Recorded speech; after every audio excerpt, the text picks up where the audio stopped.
భారతీయులకు బంగారానికి అవినాభావ సంబంధం ఉంది.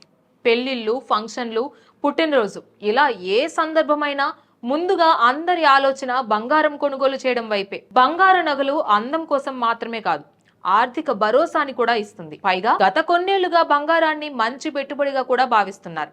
దీంతో పసిడి ధరలు స్థిరంగా ఉండడం లేదు. అంతర్జాతీయ విపణికి అనుగుణంగా పసిడి ధరల్లో హెచ్చుతగ్గులు ఏర్పడుతున్నాయి. అంతేకాకుండా డాలర్ మారకపు విలువ కూడా దేశీయంగా పుత్తడి ధరలపై ప్రభావం చూపుతుంది. పసిడి తరువాత అంతగా కొనుగోలుకి ఆసక్తి చూపించే లోహం వెండి. అందుకనే వీటి ధరలను ఎప్పటికప్పుడు వినియోగదారులు తెలుసుకోవాలని కోరుకుంటారు. 1959లో 10 గ్రాముల పసిడి ఫస్ట్ టైం 100 రూపాయలను టచ్ చేసింది. 20 ఏళ్ల తరువాత 1979లో అదే 10 గ్రాముల బంగారం ధర 1000 రూపాయలైంది. అది కాస్త 2007 నాటికి 10,000 రూపాయలైంది. ఇలా పదింతలు పెరగడానికి పట్టిన సమయం 28 ఏళ్లు.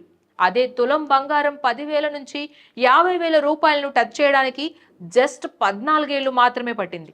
జాగ్రత్తగా గమనిస్తే 10,000 ఎప్పుడైతే దాటిందో అప్పటి నుంచి బంగారం పరుగులు మొదలయ్యాయి.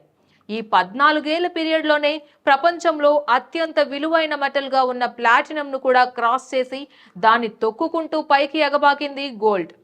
అప్పటి వరకు అత్యధిక ధర పలికి మెటల్స్ లో రారాజుగా బతికిన ప్లాటినం బంగారం దూకుడును తట్టుకోలేకపోయింది. ఇక 50,000 దాటిన తరువాత పట్టపగ్గాలు లేవు. 4 ఏళ్లు తిరిగేసరికి 90,000 రూపాయల వరకు వెళ్లి కూర్చొంది. 2025లో ప్రస్తుతం 98,000 మార్క్ను దాటేసింది. ఈ ఏడాది చివరికల్లా 1,00,000 దాటి ఏకంగా 1,25,000కు చేరుతుందన్నది తాజా అంచనా.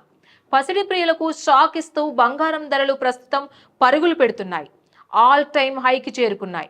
ఇప్పుడు తొలిసారిగా తులం బంగారం 1,00,000 చేరువలో ఉంది. ఇలా బంగారం ధర పెరగడానికి కారణం అమెరికా అధ్యక్షుడు ట్రంప్ తెరతీసిన ప్రతీకార సుంకాలు అని మార్కెటింగ్ రంగ నిపుణులు చెబుతున్నారు. మదుపరులు తమ పెట్టుబడులను పుత్తడితో పెట్టడంతో బంగారం ధర ఆకాశాన్ని తాకుతుంటే అదే బాటలో వెండి ధర కూడా పయనిస్తోంది.